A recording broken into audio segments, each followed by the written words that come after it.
বাবা, তোর কি হয়েছে? তুই দেশের জন্য সব করে দিলি, আমরা তোরে ছাড়া থাকতে পারবো না রে বাবা। ছোট ছেলে হালকা, তোর সময় এসে গেছে। তুই এইবার তোর ভাইয়ের রক্তের বদলা নিবি, এটা তোর বাবার আদেশ। আমার বাবার চোখের জলের প্রতিশোধ নেওয়ার টাইম এসে গেছে।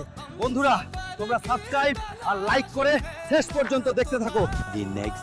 শোনো হুলকা, আর্মিতে জয়েন হতে হলে তোমাকে ট্রেনিং দিতে হবে। পাস করলে তুমি সিলেক্ট হতে পারো। আপনি ট্রেনিং এর ব্যবস্থা করুন। 1 week later. হুলকা, তোমার ট্রেনিং কমপ্লিট। এই নাও তোমার ড্রেস আর AK-47। আজ থেকে তোমার ডিউটি শুরু। তোমার বদলা নিতে আমি আর্মি জয়েন হয়েছি। দেখবে সবাই তোমার জন্য লাইক আর সাবস্ক্রাইব করবে। আমি আমার পজিশন নিচ্ছি, তুই নিজেকে সামলা। ভাইয়ের বদলা নেবার ঠিক সময় এসে গেছেটা। এইবার এই দেশদ্রোহীদের সরকারের হাতে দিয়ে আমি আমার ভাইয়ের বদলার প্রতিশোধ নিব। শোনো তোমরা সবাই, হুলক আজ এই পাকিস্তানি আতঙ্কবাদীদেরকে ধরে দেশকে আমার বাঁচালো। সবাই হুলকের জন্য তালি মারো।